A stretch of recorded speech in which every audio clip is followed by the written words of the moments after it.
Hello student, my name is Anuj Singh and today we are going to start the new topic of the chapter motion in a plane. Before going to next class, recall the previous one.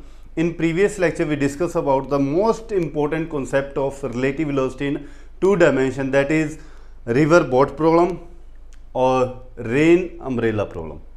ठीक है, या फिर इसको river swimmer problem भी बोलते हैं. सारा concept इनको आपको मैंने समझाया. आई होप कि आपने बहुत अच्छे से कर लिया होगा. न्यूमेरिकल्स के अंदर अगर आपको कोई प्रॉब्लम आ रही है तो डिस्क्रिप्शन के अंदर मेरा नंबर दिया हो, आप मुझे कॉल कर सकते हैं, मैसेज कर सकते हैं, यू फील कंफर्टेबल. तो आज का लेक्चर स्टार्ट करने से पहले मैं आपको बता दूं कि जो बच्चे इस चैनल के ऊपर नए आए हैं तो प्लीज़ चैनल को ज़रूर सब्सक्राइब कीजिए, लाइक कीजिए और अपने फ्रेंड्स के साथ ज़रूर शेयर कीजिए. तो ये तो थी चैनल की प्रमोशन. इसके बाद आते हैं इस वीडियो के एंड के अंदर. देखो, आज का जो अपना लेक्चर है थोड़ा सा लेंथी जरूर होने वाला है, क्योंकि आज का जो अपना टॉपिक है ये इसके अंदर सबसे इम्पोर्टेंट है इसका न्यूमेरिकल पोर्शन. ठीक है, और न्यूमेरिकल पोर्शन तब कवर होता है जब आपको उसका थ्योरेटिकल कॉन्सेप्ट बहुत अच्छे से क्लियर हो. ठीक है, और इस वीडियो के एंड के अंदर मैं आपकी प्रैक्टिस के लिए भी कुछ मैंने न्यूमेरिकल्स दिए हैं. ठीक है, इस वीडियो को एंड तक देखना. ठीक है, जो मैं क्वेश्चन करूंगा इस वीडियो के अंदर आप उनको अच्छे से समझना, अपने नोट्स के अंदर उनको राइट डाउन करना, और लास्ट के अंदर जो मैंने आपको वीडियोस के एंड के अंदर जो न्यूमेरिकल आपकी प्रैक्टिस के लिए दिए हैं तो प्लीज़ उनको ज़रूर सोल्व करना.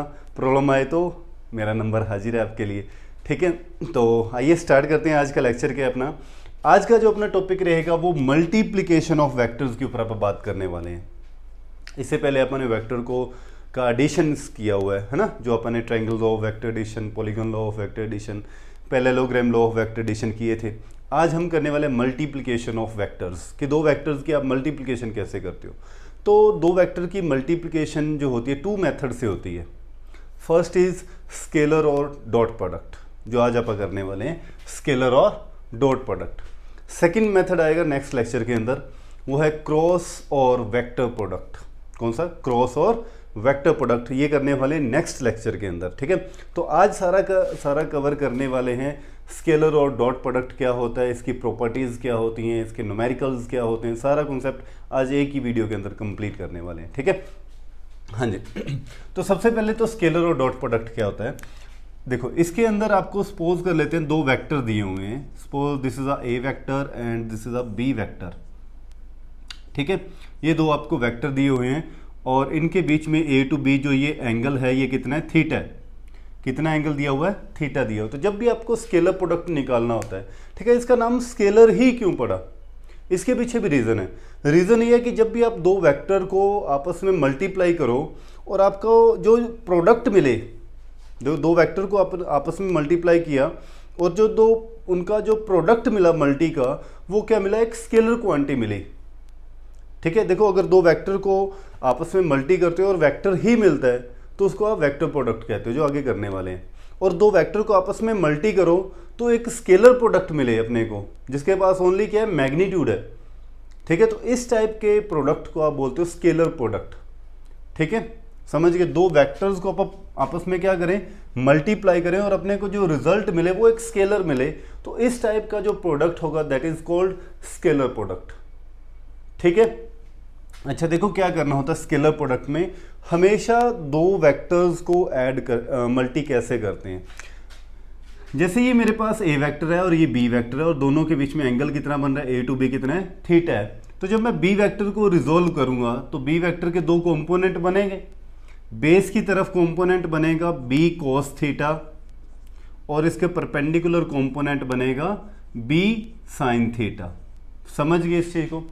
जब भी स्केलर प्रोडक्ट करना होता है तो आपने हमेशा जो सेम एक ही डायरेक्शन के अंदर जो दो वेक्टर्स हैं उनका आपने हमेशा प्रोडक्ट करना है. जैसे अब यहाँ पर ए वेक्टर इसका प्रोडक्ट किसके साथ करना है? बी कोस थीटा के साथ. समझ गए. किस वेक्टर का कौन सा कंपोनेंट लेना है? जो दूसरे वेक्टर के ही अलोंग हो वो कंपोनेंट लेना है आपने, बी साइन थीटा नहीं लेना. ठीक है, अब दो वेक्टर का आपको इन दोनों वेक्टर का क्या करना था? मल्टीप्लिकेशन करनी थी. तो आपने इस वेक्टर का कौन सा कंपोनेंट लेना है? जो दूसरे वेक्टर के ही डायरेक्शन में हो. समझ गए. जैसे मैं एक और आपको बताता हूं कि जैसे ये मेरे पास इस वे के अंदर है, सपोज ये आप बोलते ए वेक्टर इस तरफ लिया और ये बी वेक्टर. अगर मैं क्या करूं, इन दोनों में एंगल क्या है, थीटा। अगर मैं ए को रिजोल्व करता हूं तो ए के भी दो कंपोनेंट बनेंगे। ए के लिए बेस ये काम करेगा, तो आप बोलोगे ये बन गया इस तरफ ए कॉस थीटा, और इसके परपेंडिकुलर इस तरफ बन गया ए साइन थीटा। और मुझे अब क्या निकालना है, स्केलर प्रोडक्ट करना है। तो मैं क्या करूंगा, इन दोनों की आपस में मल्टी करूंगा, बी वेक्टर और ए का कौन सा कंपोनेंट जो दूसरे वेक्टर के अलोंग है, बी वेक्टर के अलोंग है, कौन सा कंपोनेंट, ए कॉस थीटा। ऐसे अगर आपको इन दोनों की मल्टी करनी है, ठीक है, समझ गए आप। तो आप अगर b को रिजोल्व कर रहे हो तो b का कौन सा कंपोनेंट लेना है जो a वेक्टर के अलोंग है, और अगर a को रिजोल्व कर रहे हो तो a का कौन सा कंपोनेंट लेना है जो b के अलोंग है। समझ गए इस बात को। अच्छा, अब इसको लिखेंगे कैसे, डॉट प्रोडक्ट। डॉट का मतलब क्या हो गया कि दो वेक्टर्स के बीच में क्या है, डॉट है। दो वेक्टर के बीच में क्या है, डॉट है, इसलिए इसको डॉट प्रोडक्ट बोलते हैं। ठीक है, ये क्या होता है, देखो अब मैं इन दोनों की मल्टी करूंगा तो मैं इसको क्या लिखूंगा, ए वेक्टर बी वेक्टर, ठीक है, A B cos theta. B का कौन सा कंपोनेंट लिया मैंने, कोस थीटा। समझ गए, कोई डाउट। अगर मैं ए डॉट बी ले रहा हूं, क्या ले रहा हूं, ए डॉट बी ले रहा हूं, तो मेरे पास कौन सा कंपोनेंट है, ए बी। ये दोनों का जब लेते हैं तो मैग्नीट्यूड लेते हैं आप, ठीक है, ए वेक्टर का मैग्नीट्यूड, बी वेक्टर का magnitude, and cos theta. Theta is the angle between A vector and B vector, ठीक है। इन दोनों के बीच में जो एंगल है that is theta. A vector B vector इन दोनों का मैग्नीट्यूड और कॉस थीटा। अगर मैं यहां से इसका वैल्यू लिखूं तो इसको मैं क्या लिखूंगा, B vector dot A vector, B vector dot A vector. तो क्या लिखा जाएगा इसको, हाँ जी, बी वेक्टर का मैग्नीट्यूड, ठीक है, और ए वेक्टर का भी मैग्नीट्यूड, और ए वेक्टर के साथ क्या था उसका कंपोनेंट, सॉरी ये रहा, क्या था, कॉस थीटा। समझ गए। बी डॉट ए क्या होगा, बी ए कॉस थीटा। आप इसको इस वे में भी लिख सकते हो या फिर आप इसको ऐसे भी लिख सकते हो, क्योंकि मैग्नीट्यूड को, किसी भी वेक्टर के मैग्नीट्यूड को आप जनरल इस वे में भी लिख सकते हो, या फिर आप जनरल इसको ए भी लिख दो तो वो मैग्नीट्यूड को ही शो करता है। ठीक है, ये बातें तो क्लियर होंगी। ठीक है, इसको आप क्या लिख सकते हो, A B cos theta, A B cos theta. और यहीं से आप इसकी डेफिनेशन भी लिख सकते हैं, डेफिनेशन, ठीक है, क्या डेफिनेशन बनेगी, the dot product of two vector, dot product of two vector is equal to the product of their magnitude and cosine of angle between them, and cosine of angle between them, cosine of angle between them. ठीक है, तो definition लिख रहा हूं यहां पर मैं, क्या डेफिनेशन होगी, the dot product of two vector, the dot product of two vector is equal to the product of their magnitude, product, ये आप प्रोडक्ट करें, ए और बी का आपस में क्या करें, प्रोडक्ट करें, product of their magnitude and cosine of angle between them, cosine of angle between them and cosine of angle between them। अच्छा, एक चीज और सबसे इंपॉर्टेंट, वीडियो की क्वालिटी को लेके, ठीक है। तो जब भी आप लेक्चर देखते हो ना तो 144 जो वीडियो की क्वालिटी सेट करो तो कम से कम 480p के ऊपर आप जरूर वीडियो को चलाया करो, ठीक है। 144 पे क्लियरिटी नहीं आती है, उसे थोड़ा ब्लर रहता है, बोर्ड के ऊपर लिखा हुआ समझ नहीं आता है, ठीक है। तो 480p तक पॉसिबल हो सके तो मिनिमम 480p तक ही आप वीडियो की क्वालिटी को सेट कीजिए और उसको चलाइए वहाँ पर, ठीक है। समझिए इस बात को, क्यों कई बार बोर्ड पे लिखा हुआ फिर ब्लर दिखता है तो समझ नहीं आती बोर्ड के ऊपर लिखा क्या हुआ है, तो समझिए इस बात को, ठीक है। तो ये था अपने पास डॉट प्रोडक्ट क्या होता है, ठीक है।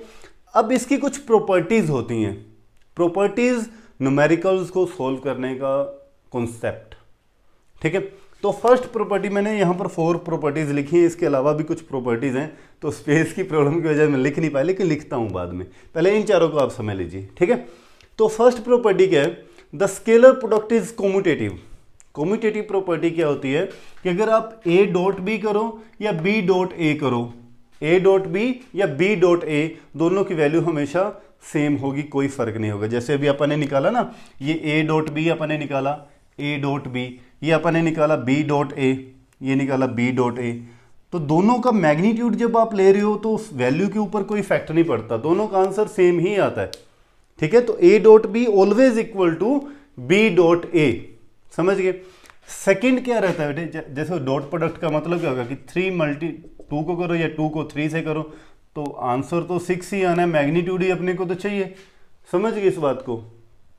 हाँ जी, सेकंड क्या रहता है, the scalar product is distributive over addition, मतलब जब आप इस प्रोडक्ट को ओपन करोगे A dot B plus C is always equal to A dot B plus A dot C. इस वे के अंदर आप इनको सोल्व कर सकते हो। ठीक है, थर्ड प्रॉपर्टी ये थोड़ी इंपॉर्टेंट रहती है, मैं कॉन्सेप्ट भी समझाता हूं।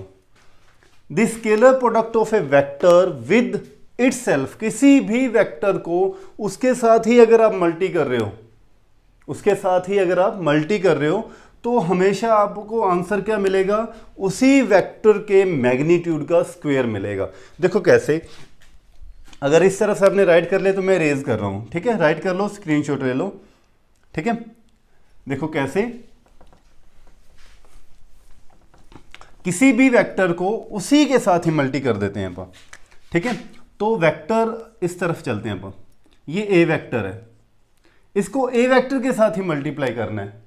ठीक है, तो देखो यहां पे फॉर्मूले के अंदर मैं पुट करूंगा, दूसरा वेक्टर भी मेरे पास ए वेक्टर ही है, तो A vector dot A vector, B की जगह भी दूसरा वेक्टर कौन सा है, ए वेक्टर ही है, तो A vector dot A vector is equal to A vector का मैग्नीट्यूड, और बी की जगह भी मैं क्या लिखूंगा, ए वेक्टर का ही मैग्नीट्यूड, और कोस थीटा, थीटा थीटा, अब दोनों वेक्टर एक ही डायरेक्शन में है तो दोनों के बीच में एंगल कितना हो गया, 0, कोस 0 डिग्री। तो ये क्या बन जाएगा, ए इंटू ए क्या हो जाएगा, ए स्क्वायर, और कोस 0 की वैल्यू कितनी होती है, 1 होती है। तो हमने को आंसर क्या मिलेगा, हमेशा उसी वेक्टर के मैग्नीट्यूड का स्क्वायर मिलेगा। समझ गए इस बात को। ठीक है, नेक्स्ट देखो property, scalar product of two similar base vector is unity. ये सबसे इंपॉर्टेंट प्रॉपर्टी है और सब बच्चे बड़े कंफ्यूज रहते हैं इसके अंदर। ठीक है, कॉन्सेप्ट को ध्यान में रखना बेटे।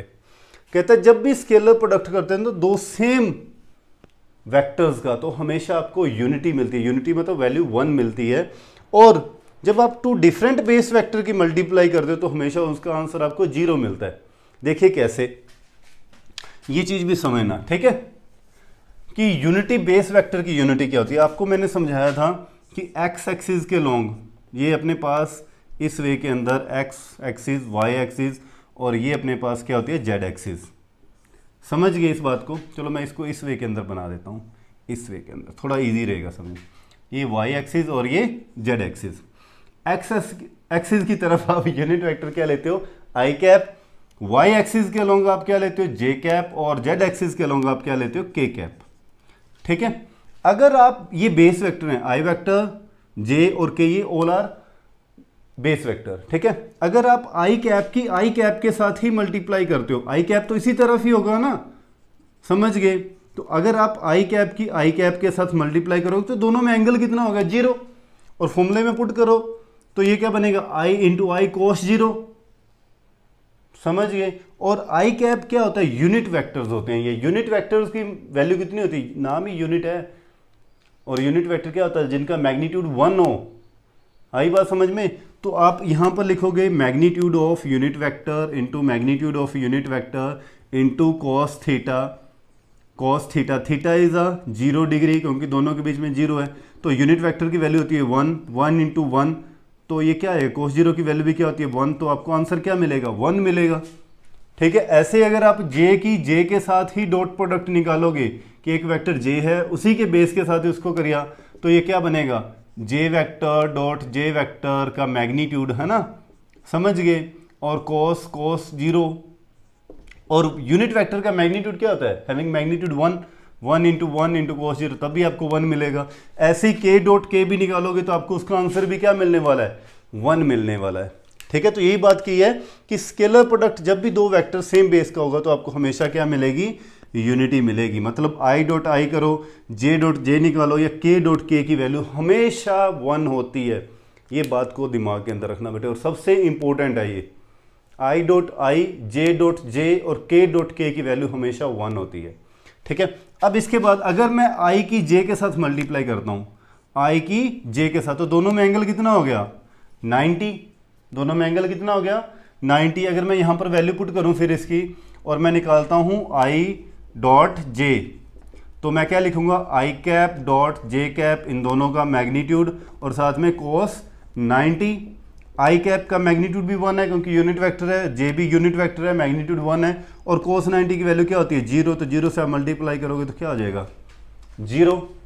ऐसे अगर मैं जे डॉट के निकालता हूँ तो जे और के में भी एंगल कितना होता है ये 90 का होता है। ठीक है, और के और जेड और इसके अंदर सॉरी जेड एक्सिस और एक्स एक्सिस में, या फिर मैं बोल दूँ के अंदर और आई के अंदर ये भी एंगल कितना होता है 90, all are perpendicular to each other, है ना। तो सभी के बीच में एंगल क्या होता है 90 डिग्री, और एंगल 90 होने की वजह से उनका जो प्रोडक्ट रहता है डॉट प्रोडक्ट वो हमेशा अपने को 0 मिलेगा। ये बात ध्यान रखना, आई की आई के साथ मल्टीप्लाई करने पर ही, डॉट प्रोडक्ट करने पर ही अपने को आंसर यूनिटी मिलता है, 1 मिलता है। अगर मैं आई की जे के साथ करूं या जे की आई के साथ करूं, आई की मैं के साथ करूं या के की आई के साथ करूं, या जे की मैं के साथ करूं या के की जे के साथ करूं, तो हमेशा अपने को आंसर 0 मिलेगा।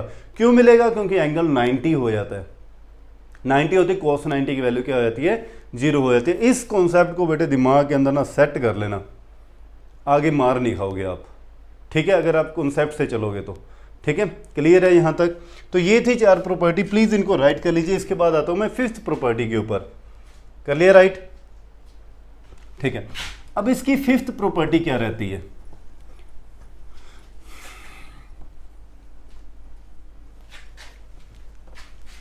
हाँ जी, 5th property, if the angle between two vector, if the angle between two vector is 0 degree, दो वेक्टर के बीच में एंगल कितना है 0 है, तो उस केस में क्या बनेगा अपने पास? अभी आप बात कर रहे थे कि एक ए वेक्टर है और दूसरा बी वेक्टर है, दोनों में एंगल क्या 0 है, तो ए डॉट बी किसके इक्वल आएगा? A vector dot B vector is equal to magnitude of A vector magnitude of B vector and cos 0 degree. Cos 0 की वैल्यू कितनी होती है 1, तो अपने पास ये वैल्यू क्या आ जाएगी? ए बी की इक्वल ही आ जाएगी। समझ के? नेक्स्ट प्रॉपर्टी ध्यान रखना, if the angle between two vector is 90 degree, if the angle between two vector is 90 degree. अभी मैं समझा के आया हूँ बेटे ये चीज़ आपको। अगर दो वेक्टर के बीच में एंगल कितना हो जाता है 90 हो जाता है, तो आप क्या लिखोगे? A vector B vector cos 90 degree, और cos 90 की वैल्यू क्या होती है? cos 90 की वैल्यू 0 होते ही ये सारा क्या हो जाता है 0। ये ध्यान रखिए, इंपॉर्टेंट प्रॉपर्टी है ये। ठीक है, इसमें ये पूछा जाएगा कि two vectors are perpendicular to each other, prove that two vectors are perpendicular to each other. देखो, अगर दो वेक्टर एक दूसरे के अंदर परपेंडिकुलर हैं तो कैसे पता चलेगा? तो परपेंडिकुलर हैं तो इसका मतलब अगर उन दोनों का डॉट प्रोडक्ट अगर क्या आ रहा है 0 आ रहा है, अगर उनको डॉट प्रोडक्ट करने पे उनकी वैल्यू क्या आ रही है 0 आ रही है, then they said to be perpendicular to each other. इसके ऊपर अपन न्यूमेरिकल करने वाले हैं आगे। ठीक है, समझ गए? ध्यान रखना इस बात का। और पूछ ले किसी की वैल्यू फाइंड आउट करनी है एंड और आपको बोल दे कि both vector are perpendicular to each other, मतलब आपने उनकी वैल्यू को इक्वल टू 0 रखना है, क्योंकि परपेंडिकुलर मतलब एंगल 90 डिग्री, एंगल 90 मतलब cos 90 वैल्यू 0। ठीक है, ध्यान रखना इस बात का। ठीक है, नेक्स्ट प्रॉपर्टी आती है, if the angle between two vector is 180 degree, if the angle between two vector is 180 degree, तो उस केस में क्या रहेगा? A vector dot B vector is equal to A B cos 180 degree, और cos 180 की value क्या होती है -1, cos 180 की वैल्यू क्या होती है बेटे -1, तो ये -1 पुट करते ही अपने पास क्या आ जाएगी value? A vector dot B vector की वैल्यू क्या आएगी? Minus of a b. ठीक है, अब जो चीज़ मैं आपको करवाने वाला हूँ इस प्रॉपर्टी के बाद, हाँ जी, 8th प्रॉपर्टी जो आ जाती है इसकी, वो देखना सबसे इंपॉर्टेंट यहाँ पर न्यूमेरिकल्स के लिए। ठीक है। आपको पता है कि जैसे अपने ऑर्थोगोनल वेक्टर्स किए थे तो उसके अंदर मैंने रेक्टेंगुलर कंपोनेंट्स के बारे में समझाया था। कहता है कि एक वेक्टर है ए वेक्टर और इसके रेक्टेंगुलर कंपोनेंट बन गए ए x i cap plus A Y J cap plus A Z k cap, ये है। और दूसरा वेक्टर है बी वेक्टर और उसके रेक्टेंगुलर कंपोनेंट हैं b x i cap plus B Y J cap plus B z k cap, ये उसके रेक्टेंगुलर कंपोनेंट है। और बोलता है a dot b find out कीजिए। तो उस केस के अंदर आपको ए डॉट बी की वैल्यू क्या होगी, देखो आप सोल्व करते हैं, इसको सोल्व करके आपको सारी बातें क्लियर कर देता हूँ। ए वाई जे कैप प्लस ए जेड के कैप डॉट, ये तो ए की वैल्यू होगी, डॉट बी की वैल्यू क्या अपने पास B x i cap plus B Y J cap plus B z k cap. ठीक है, ये बातें क्लियर हुई। अच्छा, अब देखो इनकी मल्टी कैसे करेंगे। तो ए एक्स आई की पहले इन तीनों के साथ मल्टी, ऐसे ही सिमिलरली बी ए वाई जे की इन तीनों के साथ मल्टी, ए जेड की इन तीनों के साथ मल्टी। ठीक है, समझते जाना, क्योंकि बार बार इन चीज़ों को बेटे मैं सोल्व नहीं करूंगा, मैं फिर डायरेक्ट मेथड से सोल्व करूंगा। ठीक है, ए एक्स आई की जब आप बी एक्स आई के साथ करोगे तो ए एक्स की बी एक्स के साथ, ठीक है, और आई की आई के साथ आई कैप डॉट आई कैप। ठीक है, अब इसकी इसके साथ मल्टी, तो आप लिखोगे ए एक्स बी वाई और आई कैप की डॉट जे कैप। समझ गए, ए एक्स आई कैप की अब इसके साथ मल्टी, तो क्या होगी A x B Z I cap dot K cap. समझ गए, तीनों के साथ मल्टी कर दी। अच्छा, अब सिमिलरली ए वाई जे की अब इन तीनों के साथ तो क्या बनेगी ए वाई बी एक्स, हाँ जी, J cap dot I cap, J cap dot I cap. ठीक है, प्लस ए वाई की अब बी वाई के साथ करेंगे तो क्या बनेगा A Y B Y J cap dot J cap, plus A Y की अब इसके साथ बी जेड के साथ करेंगे तो क्या बनेगा बेटे अपने पास ए वाई बी जेड और जे cap dot K cap, plus अब ए जेड की इन तीनों के साथ मल्टीप्लाई करेंगे। ठीक है, तो क्या बनेगा A Z B X K cap dot I cap, plus A Z की बी वाई के साथ A Z B Y K cap dot J cap, plus A Z की अब बी जेड के साथ तो के कैप डॉट के कैप। कर दी मल्टी सभी की। अब मैंने आपको प्रॉपर्टी करवाई थी, प्रॉपर्टी नंबर 4, देखिए आप आई डॉट आई की वैल्यू क्या बताई थी 1, जे डॉट जे की वैल्यू 1, के डॉट के की वैल्यू 1, और आई की किसी और के साथ या जे की किसी और वेक्टर बेस वेक्टर के साथ अगर आप मल्टी करते हो तो वैल्यू हमेशा क्या रहती है 0 हो जाती है। तो देखो आई डॉट आई क्या होगा 1 हो गया, तो अपने पास फाइनली क्या बन गया ए एक्स बी एक्स, ये तो 1 हो गया। आई डॉट जे क्या हो गया 0, तो ये सारा कंपोनेंट क्या हो गया 0। आई डॉट के एंगल 90, समझ गए ना क्यों 0 हो रहा है, क्योंकि आई और के बीच में 90 कोस 90 की वैल्यू 0 0 होते ही ये सारा क्या हो गया 0, ये भी 0, प्लस अब यहाँ पे आगे जे डॉट आई एंगल 90, जे और आई के बीच में तो 90 तो मतलब 0, ये कॉन्सेप्ट भी 0। ये अपने पास जे डॉट जे की वैल्यू कितनी होती है 1, तो अपने पास क्या बन गया A Y B Y, plus J dot K की वैल्यू 0, प्लस ये आगे यहाँ पर के डॉट आई एंगल 90 0, प्लस जे और के एंगल 90 0, और ये वैल्यू क्या रह जाएगी, वैल्यू क्या होगी 1, तो क्या बन गया ए जेड बी जेड। तो फाइनली अपने पास ए वेक्टर डॉट बी वेक्टर की वैल्यू कितनी होती है ए x B x plus A Y B Y plus A Z B Z, A Z B Z.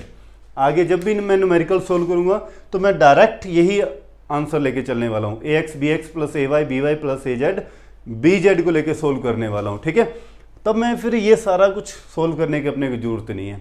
By chance ऐसा आ भी जाए तो आपको हमेशा ध्यान रखना है कि आई के साथ मल्टी 1, आई की जे के साथ मल्टी क्या हो जाती है 0 हो जाती है, मतलब खुद के साथ करेंगे तो 1, अदरवाइज किसी और के साथ करेंगे तो 0। क्यों 0, सारा क्लियर। ठीक है। तो फाइनली अपने पास ये फॉर्मूला बन जाता है एक ए वेक्टर डॉट बी वेक्टर निकालने का फॉर्मूला क्या रहता है, ए x B x plus A Y B y a Z B Z. ठीक है, समझ गए। अच्छा, अब आ जाती है इसकी नाइन्थ प्रॉपर्टी। नाइन्थ प्रॉपर्टी होती है कि जब आपको दो वेक्टर्स के बीच में अगर आपको एंगल निकालना है to find the angle between two vectors, जैसे आपको ए वेक्टर दिया हुआ है और बी वेक्टर दिया हुआ है और बोलता है कि इसके भी आपको कंपोनेंट दे दिए, बी के भी आपको कंपोनेंट दे दिए और बोलता है कि इनके बीच में जो ये एंगल थीटा बन रहा है इसकी वैल्यू निकालो, इसकी थीटा की वैल्यू निकालो, find the angle between two vectors. ठीक है, तो उस केस में अपने पास पता है कि ए vector dot B vector is equal to होता है A B cos theta, A B cos theta. आप इसको इस वे के अंदर भी लिख सकते हो कि ए वेक्टर का मैग्नीट्यूड और बी वेक्टर का मैग्नीट्यूड और कॉस थीटा। अब आपको थीटा एंगल निकालना है तो cos theta is equal to क्या हो जाएगा, cos theta is equal to A vector dot B vector upon magnitude of A vector dot magnitude of B vector. ये बन गया। ठीक है, तो ये अपने पास थीटा निकालने का फाइनली फॉर्मूला बन जाता है। अब आपको ए वेक्टर का मैग्नीट्यूड लेना है, किसी भी वेक्टर का मैग्नीट्यूड। तो किसी भी वेक्टर का मैग्नीट्यूड आप कैसे ले, ये लिख लिया बेटे आपने, राइट कर लिया, इरेज कर रहा हूँ मैं, स्क्रीनशॉट ले लो। ठीक है, किसी भी वेक्टर का मैग्नीट्यूड कैसे लेते हैं ये मैंने ऑर्थोगोनल वेक्टर के अंदर अच्छे से एक्सप्लेन किया था। ऑर्थोगोनल वेक्टर के अंदर जैसे अब आपको यहाँ पर ए वेक्टर का मैग्नीट्यूड लेना है तो वेक्टर ए का मैग्नीट्यूड क्या आएगा, स्क्वायर रूट ऑफ उसके ही component A x square plus A Y square plus A Z square. ठीक है, समझ गए। और बी वेक्टर का आपको मैग्नीट्यूड निकालना है तो बी वेक्टर के मैग्नीट्यूड का फॉर्मूला क्या रहेगा, b x square plus B Y square plus B Z square. ये मैं कैसे लिख रहा हूँ, तो जिन बच्चों ने ऑर्थोगोनल वेक्टर्स वाला लेक्चर नहीं देखा है तो प्लीज़ वो जाके एक बार जरूर देखें, वहाँ पर मैंने ये कैसे लिखा है, मैंने मैग्नीट्यूड सारा वहाँ पर एक्सप्लेन किया हुआ है। ठीक है, तो ये वैल्यू दोनों ए वेक्टर मैग्नीट्यूड यहाँ पुट कर देंगे तो अपने पास फाइनली जो फॉर्मूला बन जाता है कॉस थीटा निकालने का। और ए डॉट बी की आप वैल्यू निकाल चुके हैं, ये रही ऊपर वैल्यू है ना। तो फाइनली अपने पास फॉर्मूला बन गया A x B x, A dot B की भी मैं वैल्यू पुट कर रहा हूँ, ए x B x plus A Y B Y plus A Z B Z upon magnitude of A, मतलब ए x square plus A Y square plus A Z square into magnitude of B, B x square plus B Y square plus B Z square. तो ये finally अपने पास cos theta निकालने का formula आ जाएगा। तो theta is equal to क्या आ जाएगा, cos inverse उस तरफ चला जाएगा तो theta is equal to cos inverse, ये सारा का सारा एज इट इज आ जाएगा। ठीक है, समझ गए। तो ये प्रॉपर्टी थी एक स्केलर प्रोडक्ट की और डॉट प्रोडक्ट की। अब लेके आते हैं इनसे रिलेटेड मैं कुछ न्यूमेरिकल सोल्व करने वाला हूँ, तो प्लीज़ एक बार इसको आप राइट कर लीजिए, फिर आते हैं न्यूमेरिकल्स के ऊपर। क्वेश्चन मैंने यहाँ पर कुछ राइट किए हैं, तो जब वन बाय वन तीनों क्वेश्चन को सोल्व करते हैं। तो क्वेश्चन नंबर 1 के अंदर क्या कहता है, find the angle between two vectors. अपने को वेक्टर दे दिया ए वेक्टर जिसके रेक्टेंगुलर कंपोनेंट के I cap plus 2j cap minus K cap, और बी वेक्टर की वैल्यू कितनी है, minus I cap plus J cap minus 2k cap, और कहते हैं इन दोनों वेक्टर के बीच में एंगल फाइंड आउट करो। तो अपने पास पता है एंगल फाइंड आउट करने का फॉर्मूला क्या रहता है, cos theta is equal to A vector dot B vector is equal to magnitude of A vector और मैग्नीट्यूड ऑफ बी वेक्टर, ये था।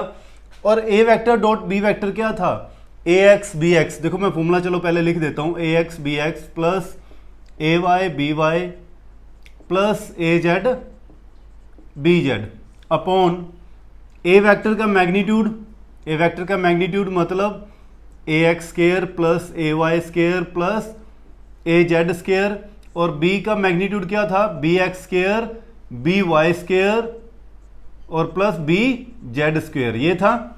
ठीक है, अच्छा अब इनकी वैल्यू निकालते हैं, a x B x a Y B y a Z B z की वैल्यू, मतलब क्या होगी यहाँ से, cos theta is equal to a x की वैल्यू, ए एक्स क्या होता है, कंपोनेंट ऑफ आई, आई के साथ का जो उसका वैल्यू होती है दैट इज ए एक्स।